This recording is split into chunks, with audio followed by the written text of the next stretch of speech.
Hello students, तो आज discuss करने वाले हैं chapter number 9 class 12 business studies. Guys देखिए, इससे पहले हम चैप्टर नंबर 8 तक कंप्लीट डिस्कस कर चुके हैं, या मैं कह सकता हूं पार्ट फर्स्ट हम बिजनेस स्टडीज़ का कंप्लीट डिस्कस कर चुके हैं, जिसके हमने ऑल कॉन्सेप्ट को डिस्कस कर लिया है और यहाँ पर MCQ भी उनसे रिलेटेड डिस्कस कर लिए हैं। कुछ स्टूडेंट के यहाँ पर मैसेज आ रहे थे कि सर आपने केस स्टडी डिस्कस नहीं किए। गाइस डेफिनेटली केस स्टडी को भी डिस्कस करेंगे, उसके लिए सिर्फ और सिर्फ आपको थोड़ा वेट करना पड़ेगा एंड देन हम केस स्टडी को भी डिस्कस करेंगे। आज जो हम स्टार्ट करने वाले हैं चैप्टर नंबर 9 को स्टार्ट करने हैं, हमारा पार्ट सेकंड स्टार्ट होता है यहाँ से बिजनेस स्टडीज का। आइए देखिए गाइस, देखिए फाइनेंशियल मैनेजमेंट को समझने के लिए सबसे पहले आपको बिजनेस फाइनेंस को समझना पड़ेगा। बिजनेस फाइनेंस देखिए यहाँ पर मनी और फंड अवेलेबल फॉर बिजनेस और for its operation is called finance. का जो मेरे पास फंड्स अवेलेबल है, या मैं कह सकता हूँ जो मेरे पास मनी अवेलेबल है किसके लिए, बिजनेस के लिए और उसके ऑपरेशन के लिए, वो मेरा क्या कहलाता है, फाइनेंस कहलाता है। यहाँ पर ऑपरेशन का मीनिंग क्या है कि जो मुझे डे टू डे एक्सपेंसेस करने हैं मेरे बिजनेस में, या मुझे कोई भी असेट्स को परचेज करनी है मेरे बिजनेस से रिलेटेड, वो मेरा क्या कहलाता है, operation of business. It is required for survival and growth of business. Guys जो मेरे पास फंड्स है वो किसके लिए मेरा इंपॉर्टेंट करता है, यदि मुझे अपने बिजनेस को ग्रो करना है और उसको मार्केट में सर्वाइव करना है, तो उस केस में गाइज मेरे पास सफिशिएंट फंड अवेलेबल होना चाहिए। जब तक मेरे पास फंड अवेलेबल नहीं होगा, मैं किसी भी बिजनेस को ग्रो नहीं कर सकता, उसको सर्वाइव नहीं कर सकता मार्केट में। देखिए, for production and distribution of goods and meeting day to day expenses etcetera like purchase of fix asset and raw material. मैंने आपको बताया यदि मुझे अपने बिजनेस में रॉ मटेरियल को परचेज करना है या फिक्स असेट्स को परचेज करना है, तो उसके लिए मेरे पास फंड्स अवेलेबल होना चाहिए। जब तक फंड अवेलेबल नहीं होगा, मैं रॉ मटेरियल परचेज नहीं कर पाऊंगा, और रॉ मटेरियल परचेज नहीं होगा तो मेरा बिजनेस ग्रो नहीं होगा, यहाँ पर मार्केट में सर्वाइव भी नहीं कर पाऊंगा मैं काफ़ी टाइम तक। क्लियर है? आइए अब देखते हैं फाइनेंशियल मैनेजमेंट। गाइस देखिए, financial management includes those business activity that concern with effective acquisition and use of capital funds in meeting the financial needs and overall objective of the business enterprise। Guys देखिए, financial management क्या है कि एक business activity से concern करता है, जो कि यहाँ पर डील करती है किससे, effective acquisition and use of capital funds, कि यहाँ पर जो मेरे पास फंड्स अवेलेबल है उसका प्रॉपर वे में और इफेक्टिव वे में यूज हो, ताकि किसी भी कारण से मुझे नीड्स अराइज होती है, यहाँ पर फाइनेंशियल नीड अराइज होती है, तो उस केस में मेरे पास सफिशिएंट फंड अवेलेबल होना चाहिए। या मेरे बिजनेस का जो ऑब्जेक्टिव है उसको फुलफिल करने के लिए मुझे फंड्स की रिक्वायरमेंट पड़ती है, तो उस केस में मेरे पास फंड अवेलेबल होना चाहिए। ये नहीं है गाइस कि मुझे फंड्स की रिक्वायरमेंट तो आज है और आज ही मेरे पास फंड अवेलेबल नहीं है, तो उस केस में मैं अपने बिजनेस को ग्रो नहीं कर पाऊँगा। क्लियर है? आइए गाइस देखिए, यहाँ पर रोल ऑफ फाइनेंशियल मैनेजमेंट, एक बिजनेस में क्या जो मेरा फाइनेंशियल मैनेजमेंट है वो क्या रोल प्ले करता है। देखिए, सबसे पहला आता है यहाँ पर डिटर्मिनेशन ऑफ फिक्स असेट्स। यदि मुझे फिक्स असेट को डिटरमाइन करना है तो मुझे किसकी हेल्प लेनी पड़ेगी, फाइनेंशियल मैनेजमेंट की हेल्प लेनी पड़ेगी। Under financial management total investment in fix assets and every fix assets is determine. जो मेरे पास फिक्स असेट्स है वहाँ पर हमें कौन सी फिक्स असेट में इन्वेस्ट करना है वो कौन डिसाइड करता है, फाइनेंशियल मैनेजमेंट डिसाइड करता है।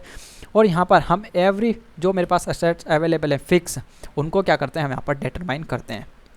आई देखिए, डिटर्मिनेशन ऑफ करंट असेट्स, यदि मुझे करंट असेट्स को डिटरमाइन करना है तो वो भी कौन करता है, मेरा फाइनेंशियल मैनेजमेंट करता है। करंट असेट्स क्या होती हैं, जो मेरे डे टू डे एक्सपेंसेस यहाँ पर होते हैं, या मैं कह सकता हूँ डे टू डे एक्सपेंसेस को करने के लिए मेरे पास सफिशिएंट फंड अवेलेबल होना चाहिए। देखिए, current assets are needed in day to day transaction of business, cash and debtor etcetera. Cash क्या कहलाता है, यहाँ पर मेरा करंट असेट्स कहलाती है, और डेटर भी क्या है, मेरा करंट असेट्स है, जिनको मैं with in 12 year easily convert कर सकता हूँ कैश में, कैश या कैश के इक्विवेलेंट मैं कह सकता हूँ इनको, ये मेरी क्या कहलाती हैं, करंट असेट्स। देखिए, determination of proportion of long term and short term finance. का देखिए, यहाँ पर लॉन्ग टर्म फाइनेंस क्या होता है, फॉर एग्जांपल मुझे इक्विटी शेयर कैपिटल, यहाँ पर डिबेंचर, ये सब क्या होते हैं, यहाँ पर मेरे लॉन्ग टर्म कैपिटल होती है। शॉर्ट टर्म फाइनेंस क्या होगा, यहाँ पे जैसे डेटर से या मैंने किसी से लोन लिया हुआ है शॉर्ट टर्म के लिए, वो मेरा क्या कहलाता है, शॉर्ट टर्म फाइनेंस कहलाती है। तो यहाँ पर एक हम प्रपोर्शन को डिसाइड करना है कि मुझे कितना फंड जो है शॉर्ट टर्म से रेंज करना है, कितना फंड्स लॉन्ग टर्म से रेंज करना है, उसमें भी मेरी कौन हेल्प करता है, फाइनेंशियल मैनेजमेंट मेरी हेल्प करता है। फोर्थ देखिए, determination of proportion various source of long term finance. Guys देखिए, मेरे पास काफ़ी लॉन्ग टर्म सोर्स अवेलेबल होते हैं, उनमें से मुझे किससे जो है फंड को रेज करना चाहिए, इसमें भी मेरी कौन हेल्प करता है, यहाँ पर फाइनेंशियल मैनेजमेंट मेरी हेल्प करता है। फॉर एग्जांपल, मेरे पास इक्विटी शेयर कैपिटल अवेलेबल है और डिबेंचर अवेलेबल है, तो दोनों में से मैं किससे फंड को रेज करूँगा, या मेरे पास कोई इंस्टीट्यूशन अवेलेबल है जो मुझे लॉन्ग टर्म के लिए फंड अवेलेबल करा रहा है, तो गाइस यहाँ पर मुझे देखना पड़ेगा कि कौन किससे लोन लेने पर मेरी जो इंटरेस्ट का रेट है वो मिनिमाइज हो जाएगा। फॉर एग्जांपल का ही देखिए, यहाँ पर एक मुझे 7% पे फंड प्रोवाइड करा रहा है, एक 8% पे करा रहा है, एक 9% पे प्रोवाइड करा रहा है, तो इसमें से मैं कौन से फंड्स को यहाँ पर रेज करूँगा। सब कहेंगे गाइस सर कि 7% वाला, लेकिन ऐसा नहीं होता। कितनी बार हमें क्या होता है कि 9% वाले को भी रेज करना पड़ता है। ये कौन डिसाइड करता है कि हमें 7% को यहाँ पर 7% वाले इंस्टीट्यूशन से फंड को रेज करना चाहिए, 9 वाले से? कौन करता है? Financial management. फिफ्थ देखिए, determination of various item of profit and loss account. Guys देखिए प्रॉफिट एंड लॉस अकाउंट क्या होता है? हमें डायरेक्ट इफेक्ट करता है हमारे बिजनेस को, क्योंकि प्रॉफिट एंड लॉस अकाउंट से हम क्या करते हैं? बिजनेस के प्रॉफिट को या यहाँ पर लॉस को कैलकुलेट करते हैं। तो इसलिए कौन सा item profit and loss account में जाएगा, कौन सा आइटम नहीं जाएगा, ये सब कौन देखता है? यहाँ पर फाइनेंशियल मैनेजमेंट। आपने देखा होगा यहाँ पर अकाउंटेंट होते हैं और चार्टेड अकाउंटेंट होते हैं। चार्टेड अकाउंटेंट क्या करते हैं? ऑडिट करते हैं, अकाउंटेंट ट्रांजैक्शन को रिकॉर्ड करते हैं। तो यहाँ पर ये सब किसका पार्ट है? मेरा फाइनेंशियल मैनेजमेंट का पार्ट होता है। तो इन सब चीज़ों में यहाँ पर एक इंपॉर्टेंट रोल प्ले करता है मेरा फाइनेंशियल मैनेजमेंट। आइए गाइस देखिए ऑब्जेक्टिव, देखिए फाइनेंशियल मैनेजमेंट का यहाँ पर ऑब्जेक्टिव क्या होता है गाइस? जो मेरा मेन ऑब्जेक्टिव होता है फाइनेंशियल मैनेजमेंट का, वो होता है वेल्थ मैक्सिमाइजेशन। जितने भी शेयर होल्डर्स ने हमारी कंपनी में फंड को इन्वेस्ट किया हुआ है, उनके फंड को यहाँ पर क्या करना है कि हमें मैक्सिमाइजेशन करनी है, उनकी वेल्थ को क्या करना है? मैक्सिमाइज करना है।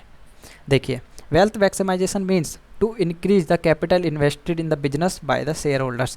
जितना भी शेयर होल्डर ने हमारे बिजनेस में फंड को इन्वेस्ट किया हुआ है, हमें क्या करना है? उनकी कैपिटल को इंक्रीज करना है। यही मेरा क्या कहलाता है? मेन ऑब्जेक्टिव है किसका? फाइनेंशियल मैनेजमेंट का। क्योंकि गाइस देखिए अभी हमने देखा था कि हमें यहाँ पर किस सोर्स का यूज़ करके फंड को रेज करना चाहिए। गाइज मैंने आपको बताया था 7% है और 9% है। गाइज यदि मैं 9% वाले फंड को रेज करता हूँ तो उस केस में क्या होगा कि यहाँ पर अभी मैं आपके अकॉर्डिंग बात करता हूँ कि यदि हम यहाँ पर 9% वाले से इंटरेस्ट यहाँ पे फंड को रेज करते हैं तो इंटरेस्ट हमें हाई पे करना पड़ेगा, और इंटरेस्ट हाई पे करेंगे तो यहाँ पर जो मेरे शेयर होल्डर हैं उनका प्रॉफिट क्या होगा? कम हो जाएगा। तो इसलिए गाइस यहाँ पर फाइनेंशियल मैनेजमेंट डिसाइड करता है कि हमें कौन से सोर्स का यूज़ करके फंड को रेज करना चाहिए। तो इसलिए मेन ऑब्जेक्टिव यहाँ पर क्या हुआ? Wealth maximisation. गाइस देखिए शेयर होल्डर की वेल्थ को हम कैसे कैलकुलेट कर सकते हैं? देखिए नंबर ऑफ शेयर इनटू में market price of share. Guys देखिए किसी एक शेयर होल्डर है, मैं मान के चलता हूँ मिस्टर एक्स है, जिसने 10 शेयर को होल्ड किया हुआ है और उसने 100 रुपीज़ पर शेयर के हिसाब से परचेज़ किया था। कब? आज से 10 साल पहले। तो गाइस देखिए यहाँ पर उसकी आज की वैल्यू तो गाइस कितनी है? शेयर तो 10 ही है और आज की वैल्यू मान के चलते हैं उसकी कितनी हो गई? 1000। तो गाइस देखिए यहाँ पर कितना हो गया? सिंपल सा 10,000। क्लियर है? तो ये मेरी क्या होगी? शेयर होल्डर वेल्थ कहलाएगी। गाइस देखिए यहाँ पर कितने का परचेज किया था? 100 रुपीज़ का, लेकिन आज उसकी वैल्यू कितनी है? 1000 रुपये। तो गाइस यहाँ पर 1000 से मल्टीप्लाई करेंगे जो करंट मार्केट वैल्यू होगी मेरी। देखिए the market price of share linked in the 3 basis. Guys देखिए यहाँ पर 3 बेसिस जो है मेरे 3 बेसिक फाइनेंशियल डिसीजन पे जो है यहाँ पर डिपेंड्स करते हैं। यदि हमने ये तीनों फाइनेंशियल डिसीजन करेक्ट लिए हैं तो हम जो हमारे शेयर होल्डर हैं, मैं कह सकता हूँ उनकी वेल्थ को मैक्सिमाइज कर सकते हैं। किन के ऊपर लिंक होता है? 3 बेसिक फाइनेंशियल डिसीजन पे मेरा बेस होता है। सबसे पहला आता है यहाँ पर इन्वेस्टमेंट डिसीजन है। देखिए manager should take such decision regarding investment as are relatively more profitable. Guys देखिए हमें किस इन्वेस्टमेंट में अपने फंड को यहाँ पर इन्वेस्ट करना है, यहाँ पर कौन डिसाइड करता है? मेरा फाइनेंशियल मैनेजमेंट डिसाइड करता है कि हमें बैंक में डिपॉजिट करने से ज़्यादा इंटरेस्ट अर्न होगा, या मैं यदि किसी को यहाँ पर लोन प्रोवाइड कराता हूँ तो उससे मेरा इंटरेस्ट ज़्यादा रेज होगा, या कहीं पे मैं और इन्वेस्ट करता हूँ, किसी प्रॉपर्टी में इन्वेस्ट करता हूँ तो उसमें मुझे ज़्यादा प्रॉफिट अर्न होगा। तो ये सब बातों को ध्यान में रखते हुए जो मेरा फाइनेंशियल मैनेजमेंट है ये डिसाइड करता है कि हमें कहाँ पर फंड इन्वेस्ट करना चाहिए और कहाँ से हमें ज़्यादा से ज़्यादा प्रॉफिट हम अर्न कर सकते हैं। सेकंड आता है मेरा financial decision. Manager should take such as fix of debt capital and the share capital has minimise the cost of capital. Guys देखिए जो मेरी कॉस्ट ऑफ कैपिटल है उसको मिनिमाइज करने के लिए यहाँ पर फाइनेंशियल डिसीजन लेते हैं हम कि हमें किससे जो है फंड को रेज करना चाहिए, यहाँ पर कि हमें डेप्थ का यूज करना चाहिए या शेयर कैपिटल का यूज करना चाहिए। मैंने आपको बताया डेप्थ का यहाँ पर मीनिंग क्या होता है गाइस, जैसे कि मैं बैंक से फंड को रेज कर रहा हूँ। क्लियर है? और शेयर कैपिटल का यहाँ पर आपने देखा होगा कि 2 टाइप्स की मेरी शेयर कैपिटल होती है। फर्स्ट आती है प्रेफरेंस, सेकंड आती है इक्विटी। इक्विटी शेयर कैपिटल कौन होते हैं गाइस? यहाँ पर ओनर होते हैं किसके? कंपनी के। लेकिन प्रेफरेंस को ऐसा कोई राइट नहीं होता। प्रेफरेंस शेयर होल्डर का डिविडेंड भी फिक्स होता है कि हमें एक फिक्स अमाउंट में उन्हें डिविडेंड पे करना होता है। थर्ड गाइस देखिए यहाँ पर आता है मेरा डिविडेंड डिसीजन। डिविडेंड डिसीजन क्या होता है? जितना भी हमारे पास टोटल प्रॉफिट अवेलेबल है उसमें से हमें कितना तो रिटेन करके रखना है रिटेन अर्निंग के रूप में, और कितना हमें एज ए डिविडेंड अपने शेयर होल्डर में डिस्ट्रीब्यूट करना है। देखिए total profit should be distributed among the share holder in such a manner that feel satisfy and also company has sufficient reserve available to meet its future requirement. Guys देखिए जो भी company के पास profit available होता है वो ये सोच के चलती है कि जो उसमें से कुछ पार्ट तो हम अपना रिजर्व करके रखें ताकि कोई भी फ्यूचर में रिक्वायरमेंट अराइज होती है तो उसमें हम उसका यूज कर सकें उस रिजर्व का, और इस तरीके से डिविडेंड दें कि जो हमारे शेयर होल्डर हैं वो भी सेटिस्फाई हो जाएं। तो ये तीन हमारे बेसिक डिसीजन होते हैं फाइनेंशियल में। फर्स्ट आता है इन्वेस्टमेंट डिसीजन कि मुझे कहाँ पैसा इन्वेस्ट करना है ताकि ज़्यादा से ज़्यादा प्रॉफिट को मैं अर्न कर सकूँ। सेकंड आता है कि मुझे कहाँ से फंड को रेज करना है ताकि कम से कम मुझे इंटरेस्ट पे करना पड़े। थर्ड आता है मेरा डिविडेंड डिसीजन कि जो हमने प्रॉफिट को अर्न किया है उसमें से कितना मुझे रिटेन करके रखना है या कितना रिजर्व रखना है और कितना शेयर होल्डर को प्रोवाइड कराना है एज ए डिविडेंड। क्लियर है? तीनों डिसीजन को हमें यहाँ पे डीप में डिस्कस करना है। आइए देखते हैं। गाइस देखिए फाइनेंशियल डिसीजन मैं आपको बता चुका हूँ। फर्स्ट इन्वेस्टमेंट आता है, सेकंड फाइनेंशियल और थर्ड मेरा क्या आता है डिविडेंड डिसीजन। सबको हमें डीप में डिस्कस करना। आइए करते हैं। देखिए every company is required to take main financial decision where as follow. तीन जो यहाँ पर बेसिक डिसीजन लेने होते हैं किसी भी कंपनी को, तीनों डिसीजन देख लेते हैं। सबसे पहला आता है यहाँ पर मेरा इन्वेस्टमेंट डिसीजन। गाइस देखिए इन्वेस्टमेंट डिसीजन क्या है कि यहाँ पर मेरे पास कितनी प्रॉपर्टी अवेलेबल है। गाइस देखिए हर जगह मैं पैसे को इन्वेस्ट कर सकता हूँ, लेकिन मेरे लिए कौन सा मोर प्रॉफिटेबल है, मैं अपने प्रॉफिट के अकॉर्डिंग यहाँ पर क्या करूँगा, फंड को इन्वेस्ट करूँगा। क्लियर है? आइए देखिए manager should take such decision regarding investment are relatively more profitable. Manager कहाँ इन्वेस्ट करना चाहेगा, जहाँ से वो ज़्यादा से ज़्यादा प्रॉफिट को अर्न कर पाए। जो हमारी कंपनी है उसको ज़्यादा से ज़्यादा प्रॉफिट अर्न हो, हम पैसे को वहाँ इन्वेस्ट करेंगे। आपके पास गाइज यदि 1000 रुपये अवेलेबल है तो आप उसको कहाँ इन्वेस्ट करना चाहेंगे। एक जगह से आपको 1200 रुपये अवेलेबल होंगे आफ्टर 1 मंथ को मान के चलते हैं हम जो पीरियड है। एक जगह से आपको 1300 रुपये अवेलेबल होंगे तो आप कहाँ पे इन्वेस्ट करेंगे। डेफिनेटली गाइज आप यहाँ पर इन्वेस्ट करेंगे। क्यों? क्योंकि आपको यहाँ पे से ज़्यादा प्रॉफिट हो रहा है। यहाँ से आपको कितने का 300 रुपीज़ का प्रॉफिट हो रहा है तो आप यहाँ पे इन्वेस्ट करना चाहेंगे। सेम एज कंपनी कॉन्सेप्ट इस कॉन्सेप्ट को फॉलो करती है, जहाँ उसको ज़्यादा प्रॉफिट होता है वो अपने फंड्स को वहाँ इन्वेस्ट करना चाहती है। आइए गाइस देखिए यहाँ पर यदि हमें इन्वेस्ट करनी है तो हम क्या करते हैं, अपनी इन्वेस्टमेंट को एक शॉर्ट टर्म के लिए करते हैं और लॉन्ग टर्म के लिए करते हैं। दो टाइप्स के हम यहाँ पर इन्वेस्टमेंट करते हैं। या तो मुझे शॉर्ट टर्म के लिए मैं इन्वेस्ट करूँगा कि मुझे यदि शॉर्ट टर्म बाद फंड की रिक्वायरमेंट होती है तो मैं उसको विड्रॉ कर पाऊँ, और एक लॉन्ग टर्म के लिए। शॉर्ट टर्म का यहाँ पर मीनिंग क्या है कि गाइस मैं 12 मंथ्स के लिए इन्वेस्टमेंट कर रहा हूँ। लॉन्ग टर्म क्या है कि मोर देन 12 मंथ्स के लिए मैं इन्वेस्ट कर रहा हूँ। वो मेरा क्या कहलाता है, लॉन्ग टर्म इन्वेस्टमेंट डिसीजन। आइए सबसे पहले देखते हैं शॉर्ट टर्म इन्वेस्टमेंट डिसीजन, या मैं कह सकता हूँ working capital decision. Guys MCQ में काफ़ी टाइम्स पूछता है तो ध्यान रखिएगा। शॉर्ट टर्म इन्वेस्टमेंट डिसीजन को मैं क्या कहता हूँ, वर्किंग कैपिटल डिसीजन। क्योंकि वर्किंग कैपिटल क्या होती है, यहाँ पर मुझे जो डे टू डे एक्सपेंसेस मुझे करने पड़ते हैं अपने बिजनेस में, वो मेरी क्या कहलाती है, वर्किंग कैपिटल।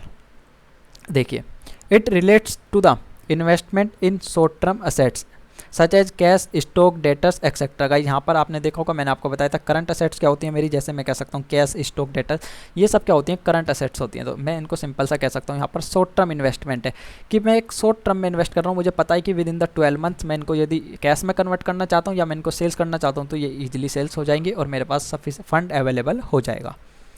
देखिए because sufficient amount of working capital always available in the business. का देखिए यहाँ पर सफिशेंट अमाउंट ऑलवेज अवेलेबल होना चाहिए किसी भी बिजनेस में। किसके लिए, वर्किंग कैपिटल के लिए। वर्किंग कैपिटल क्या होगी यहाँ पर, गाइस देखिए कोई भी मेरे पास वर्कर अवेलेबल है उनके हमें यहाँ पर वाटर के, टी के एक्सपेंसेस बियर करने पड़ते हैं। तो गाइस ये डे टू डे बेसिस पे होते हैं। यदि हमारे पास इनके लिए ही फंड अवेलेबल नहीं होगा तो आप समझ सकते हैं कि हमारा बिजनेस जो है प्रॉपर वे में ग्रो नहीं कर पाएगा। तो इसलिए वर्किंग कैपिटल जितनी भी है, वर्किंग कैपिटल के लिए सफिशेंट फंड अवेलेबल होना चाहिए। वर्किंग कैपिटल का मीनिंग मैं आपको बता चुका हूँ। जो भी हमें डे टू डे यहाँ per day to day life में अपने जो भी एक्सपेंसेस हैं उनको बियर करने पड़ते हैं। देखिए if more working capital available then decrease the profitability. Guys देखिए यदि मेरे पास ज़्यादा वर्किंग कैपिटल अवेलेबल है तो उसमें केस में क्या होगा कि मेरी जो प्रॉफिटेबिलिटी है वो क्या होगी, डिक्रीज हो जाएगी। गाइस देखिए मैं आपको बता देता हूँ कैसे हो जाएगी। फॉर एग्जाम्पल मेरे पास 1 लाख रुपीज़ अवेलेबल है। क्लियर है? मेरे पास टोटल अमाउंट्स कितना था, गाइस देखिए यहाँ पर 5 लाख अवेलेबल था, लेकिन मेरे पास वर्किंग कैपिटल के लिए मैं क्या कर रहा हूँ, 1 लाख रुपीज़ को अवेलेबल करा रहा हूँ और 4 लाख को मैं क्या कर रहा हूँ, इन्वेस्ट कर देता हूँ। अब गाइस देखिए मैं 4 लाख को इन्वेस्ट करूँगा, फॉर एग्जांपल मान के चलते हैं 10% इंटरेस्ट रेट है। तो गाइस देखिए यहाँ पर कितना होगा, 40,000 मेरे पास इंटरेस्ट रिसीव होगा हर मंथ। क्या करा है मैंने, 4 लाख को इन्वेस्ट कर दिया और 1 लाख को क्या कर रहा हूँ मैं, एज ए वर्किंग कैपिटल लेके चल रहा हूँ अपने बिजनेस में।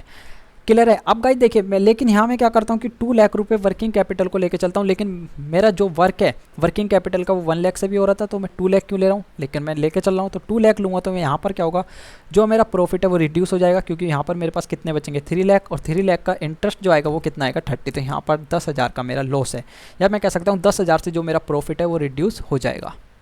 तो गाइस जितनी ज़्यादा यहाँ पर देखिए वर्किंग कैपिटल होगी उतना ज़्यादा मेरा प्रॉफिट जो है वो डिक्रीज होता चला जाएगा। Cash must be available according to the working capital requirement. जो हमारे पास बिजनेस में कैश अवेलेबल होना चाहिए कैश फॉर्म में गाइज, वो सिर्फ और सिर्फ वर्किंग कैपिटल के अकॉर्डिंग अवेलेबल होना चाहिए, ना ही उससे ज़्यादा होना चाहिए और ना ही उससे कम होना चाहिए। उससे कम होगा जब भी हमारे लिए नुकसान है, हम अपने बिजनेस को प्रॉपर वे में रन नहीं कर पाएंगे, और उससे ज़्यादा होगा तो जो हमारा प्रॉफिट है वो डिक्रीज हो जाएगा। सेकेंड आता है लॉन्ग टर्म इन्वेस्टमेंट डिसीजन। देखिए या मैं कह सकता हूँ कैपिटल बजटिंग डिसीजन का अदर नेम क्या आता है इसका, कैपिटल बजटिंग डिसीजन। ध्यान रखिएगा 1 मार्क्स में काफ़ी टाइम्स पूछ लेता है।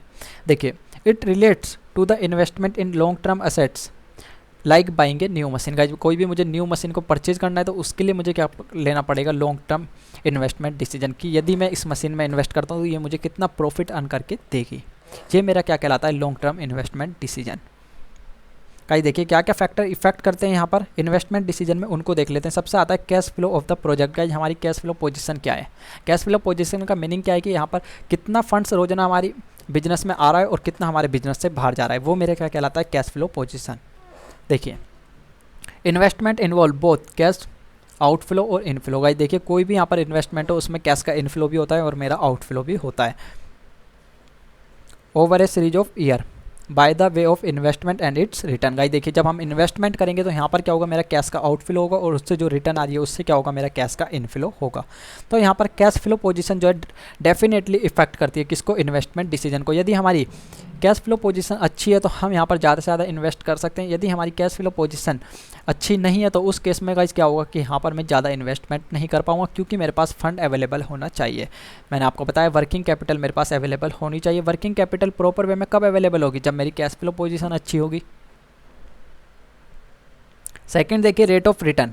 गाइस रेट ऑफ रिटर्न भी क्या करती है, मेरी इन्वेस्टमेंट डिसीजन को इफेक्ट करता है। क्योंकि गाइस देखिए रेट ऑफ रिटर्न ज़्यादा होगा तो मैं क्या करूँगा, यहाँ पर इन्वेस्टमेंट करने के लिए ट्राई करूँगा, लेकिन इन्वेस्टमेंट यहाँ पर जो उसका रेट ऑफ रिटर्न है वो यदि कम है तो उस केस में गाइस क्या होगा कि मैं इन्वेस्टमेंट नहीं करूँगा। देखिए the expected returns from each proposal and risk involve in them should be taken into the account, select the best proposal. Guys देखिए हम उसमें देखेंगे हमारे पास रिटर्न कितना अवेलेबल है और उसमें रिस्क कितना है। फॉर एग्जांपल गाइस देखिए 2 इन्वेस्टमेंट है यहाँ पर, एक का 7% है लेकिन इसमें जो मेरा रिस्क है वो लो है, इसका यहाँ पर मान के चलते हैं 11% है लेकिन इसमें रिस्क काफ़ी हाई है।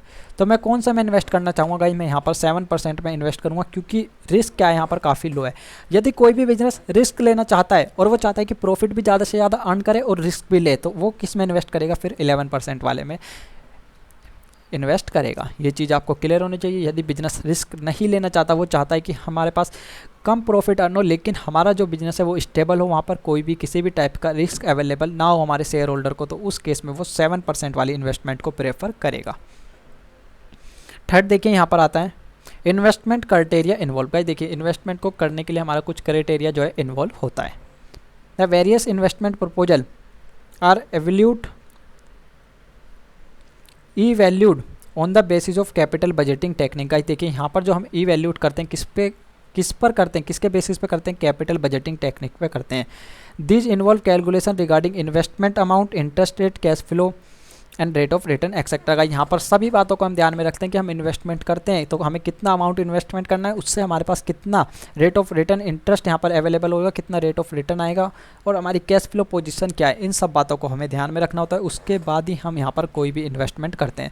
तो हमें एक क्राइटेरिया को फॉलो करना होता है। किसके बेसिस पे करते हैं हम यहाँ पर ये सब जो भी हम ई वैल्यू कर रहे हैं, किसके बेसिस पे कर रहे हैं, यहाँ पर capital budgeting technique. Capital budgeting technique क्या कहती है कि हम यहाँ पर कितना अमाउंट इन्वेस्टमेंट करना चाहते हैं, उससे हमें कितना इंटरेस्ट का जो रेट है वो रिसीव हो रहा है और यहाँ पर हमारी कैश फ्लो पोजीशन क्या है, इन सब बातों को ध्यान में रखते हुए हम इन्वेस्टमेंट का डिसीजन लेते हैं कि हमें पैसे को इन्वेस्ट करना चाहिए या हमें पैसे को इन्वेस्ट करना नहीं चाहिए।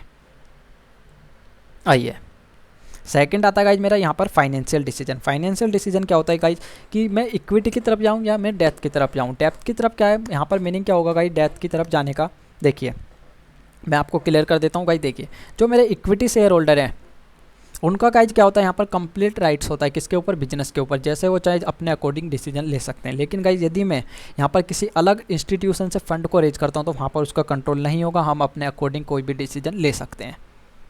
आइए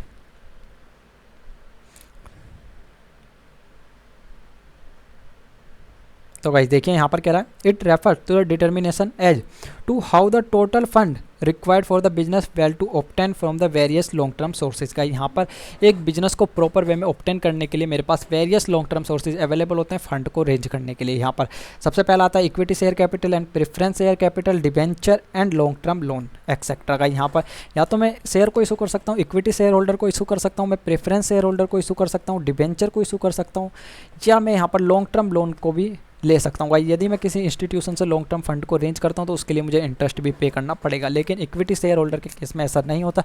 इक्विटी शेयर होल्डर को हमें क्या है कि प्रॉफिट पे करना होता है मैं एज ए डिविडेंड।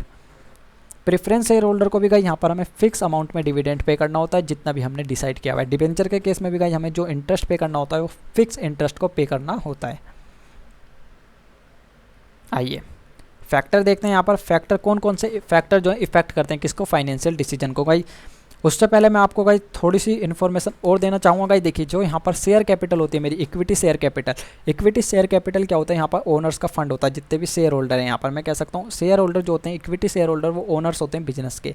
तो यहाँ पर उन जो ओनर्स हैं उनका कंप्लीट राइट्स है प्रॉफिट पे एज वेल एज लॉसेस पे। किसी भी कारण से मेरा बिजनेस लॉसेस में जाता है तो वो भी उन्हें बियर करने होते हैं और प्रॉफिट में जाता है तो वो भी उन्हें बियर करने होते हैं। लेकिन प्रेफरेंस शेयर होल्डर में क्या होता है, यहाँ पर फिक्स डिविडेंड हमें पे करना होता है। फॉर एग्जांपल हमने डिसाइड किया है कि 9% डिविडेंड हम पे करेंगे पर ईयर, तो हमें करना होगा 9% ही। बिजनेस लॉस में जाए या प्रॉफिट में जाए वहाँ पर डिविडेंड पे होगा ही होगा। सेम एज गाइस डिवेंचर के केस में होता है और सेम एज यहाँ पर यदि हम किसी भी इंस्टीट्यूशन से फंड को रेज करते हैं या मैं कह सकता हूँ लॉन्ग टर्म या लोन को हम लेते हैं तो हमें इंटरेस्ट रेट जो भी होगा वो पे करना होता ही होता है। तो इन सब बातों को हमें ध्यान में रखना होता है कि जो हम यहाँ पर क्या चाहते हैं कि ज़्यादा से ज़्यादा इंटरेस्ट को पे करें या हम चाहते हैं कि अब और मोर इक्विटी को इशू करेंगे। लेकिन गाइस क्या होता है ना, यहाँ पर जब हम इक्विटी शेयर कैपिटल को इशू करते हैं तो जो हमारे एग्जिस्टिंग शेयर होल्डर हैं उनके राइट्स क्या होते हैं, रिड्यूस हो जाते हैं। क्योंकि जब हम इक्विटी शेयर होल्डर को यहाँ पर इशू करेंगे तो उस केस में गाइस क्या होगा कि न्यू शेयर होल्डर जो है मेरे ऐड हो जाएंगे। यहाँ पर मैं कह सकता हूँ न्यू ओनर मेरी कंपनी में ऐड होते चले जाएंगे। तो जो एग्जिस्टिंग शेयर होल्डर है उनका राइट्स क्या होगा यहाँ पर रिड्यूस हो जाएगा। तो इन सब बातों को ध्यान में रखते हुए जो मेरा फाइनेंशियल मैनेजमेंट है मेरी हेल्प करता है इन सब बातों को ध्यान में रखते हुए कि हमें किस फंड का यूज करके जो है फंड को रेज करना चाहिए, किस सोर्स का यूज करके फंड को रेज करना चाहिए। आइए फैक्टर देखते हैं कि क्या क्या फैक्टर जो है इफेक्ट करते हैं। सबसे पहला आता है कॉस्ट। गाइस देखिए the cost of raising fund from the different source are different. मैंने आपको बताया यदि मैं इक्विटी से करता हूं तो वहां पर अलग कॉस्ट आएगी, प्रेफरेंस से फंड को रेज करता हूं वहां पर अलग कॉस्ट आएगी, डिबेंचर का यूज़ करता हूं उसमें अलग कॉस्ट आती है, या मैं लोन को लेता हूं तो उस केस में भी मेरी अलग कॉस्ट आएगी। यहाँ पर जितने भी मेरे पास सोर्स अवेलेबल हैं सबकी कॉस्ट क्या होती है, अलग अलग होती है। कॉस्ट का यहाँ पर मीनिंग क्या है, इंटरेस्ट से है। The cheapest source should be selected guys, जिससे हमारी जो है कॉस्ट मिनिमाइज होगी, कम से कम कॉस्ट आ रही है हम उसको क्या करेंगे यहाँ पर सिलेक्ट करेंगे। सेकेंड आता है मेरा risk. The risk associated with different source is different guys, अलग अलग सोर्स का अलग अलग रिस्क अवेलेबल होता है। More risk is associated with the borrowed fund as compare to the owner funds as interest is to be paid on it. Guys देखिए यहाँ पर जो मैं बोरो कर रहा हूँ फंड्स को उसका रिस्क क्या होगा, काफ़ी हाई होगा क्योंकि मुझे उसका इंटरेस्ट जो है हर मंथ्स यहाँ पर पे करना ही करना होगा।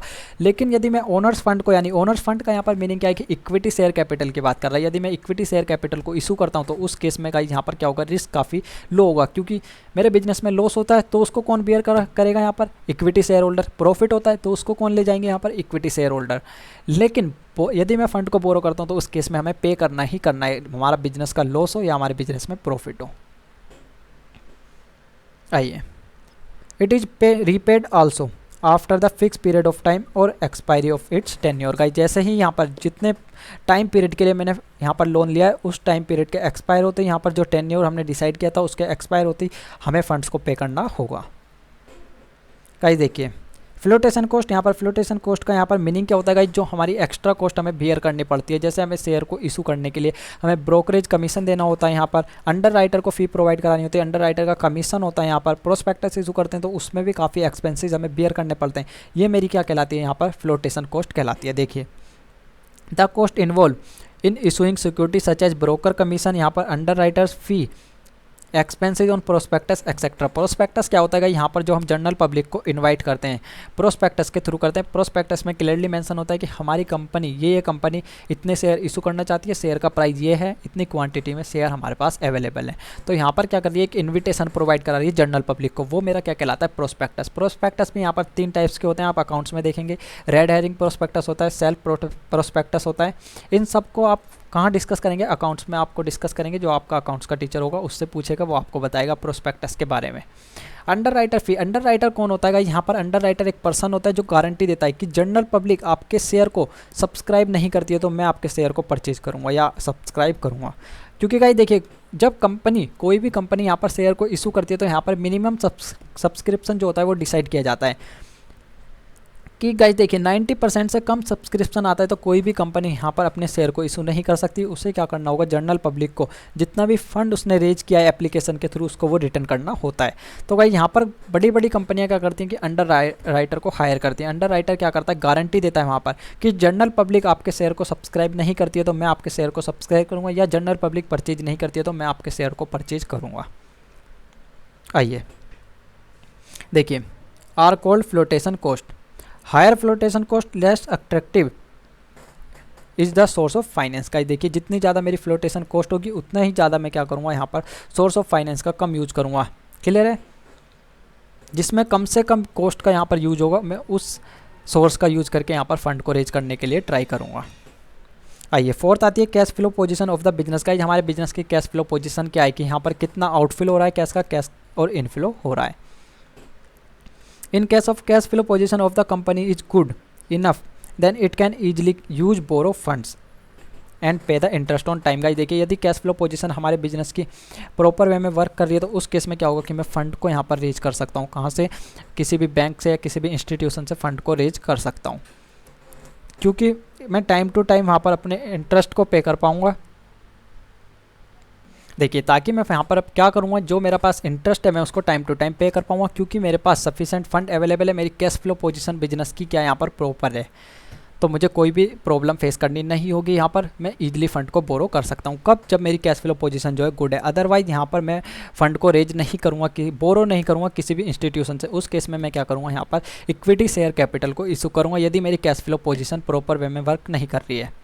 आइए अब गाइस देखिए, कंट्रोल कंसिडरेशन। कंट्रोल कंसिडरेशन को यदि मैं ध्यान में रखता हूँ, मैं चाहता हूँ जो मेरे एग्जिस्टिंग शेयर होल्डर हैं उनका कंप्लीट कंट्रोल है जितना पहले था, तो उस केस में क्या होगा गाइस, मैं फंड को बोरो करूँगा, लेकिन मैं चाहता हूँ यहाँ पर अपने जो मेरे एग्जिस्टिंग शेयर होल्डर हैं उनके यहाँ पर कंट्रोल को रिड्यूस करना। तो मैं यहाँ पर क्या करूँगा कि इक्विटी शेयर कैपिटल को इशू कर दूंगा। मैंने आपको बताया था कि हम इक्विटी शेयर कैपिटल को न्यू को इशू करते हैं तो उस केस में जो मेरे एग्जिस्टिंग शेयर होल्डर हैं उनके गाइस यहाँ पर जो राइट्स होते हैं वो क्या होते हैं, रिड्यूस हो जाते हैं। देखिए, in case of the existing share holder want to retain the complete control of the business, then equity share capital should be avoided. यहाँ पर चाहता हूँ कि जो उनके पहले राइट्स थे अभी भी सेम राइट्स अवेलेबल हो, तो उस केस में मुझे अवॉइड करनी होगी किसको, इशू करने से, इक्विटी शेयर कैपिटल को। तो उस केस में मुझे क्या करना होगा कि मुझे यहाँ पर फंड को रेज करना होगा, किससे, बैंक से या कोई भी अदर इंस्टीट्यूशन जो मुझे लॉन्ग टर्म के लिए फंड प्रोवाइड करा देगा। आइए फिर सिक्स्थ आता है यहाँ पर मेरा state of capital market. Guys देखिए, कैपिटल मार्केट को भी मुझे ध्यान में रखना होता है। देखिए, बुलिश टाइम यहाँ पर बिग मोर प्रॉफिट। गाइस देखिए, बुलिश टाइम के केस में क्या होता है कि यहाँ पर मोर प्रॉफिट होता है, क्योंकि मेरी मार्केट क्या है यहाँ पर प्रॉपर वे में अपवर्ड ट्रेंड कर रही होती है। On the contrary profit are low there it is a bear market. Guys देखिए, यहाँ पर क्या होगी, बेयर मार्केट होती है जब मेरी क्या है कि प्रॉफिट मार्केट में लो होता है। या मैं कह सकता हूँ यदि मेरी शेयर मार्केट में मुझे डाउनवर्ड ट्रेंड देखने के लिए मिल रहा है तो उस केस में क्या होता है गाइस, बेयर मार्केट कहलाती है और वहाँ पर जो प्रॉफिट होता है काफ़ी लो होता है। लेकिन बुलिश मार्केट है, मेरी अपवर्ड ट्रेंड देखने के लिए मिल रहा है मुझे ग्राफ में। गाइस देखिए, मेरा ग्राफ जो है इस तरीके से जा रहा है यहाँ पर, तो ये मेरी क्या कहलाती है, बुलिश मार्केट कहलाती है और यहाँ पर प्रॉफिट ज़्यादा होगा। लेकिन on the other hand guys, यदि मुझे ग्राफ का ट्रेंड इस तरीके से यहाँ पर, या गाइस देखिए पहले यहाँ पर इस तरीके से जा रहा था लेकिन फिर इस तरीके से हो रहा है, तो ये भी मेरी क्या कहलाती है, ये सिचुएशन क्या डिफाइन कर रही है यहाँ पर कि जो मेरा प्रॉफिट है काफ़ी लो होगा, ये मेरी क्या कहलाती है, बेयर मार्केट। तो मुझे इन सब फैक्टर को ध्यान में रखना होता है। उसी के बाद मैं क्या करता हूँ, यहाँ पर कोई भी फाइनेंशियल डिसीजन को लेता हूँ। आई होप कि गाइस आपको ये सब बातें क्लियर हुई होंगी। नेक्स्ट लेक्चर में जो हम डिस्कस करेंगे यहाँ पर डिविडेंड डिसीजन को डिस्कस करेंगे। यदि आपको फिर भी कोई भी डाउट है तो आप नीचे कमेंट बॉक्स में कमेंट करके हमें बता सकते हैं।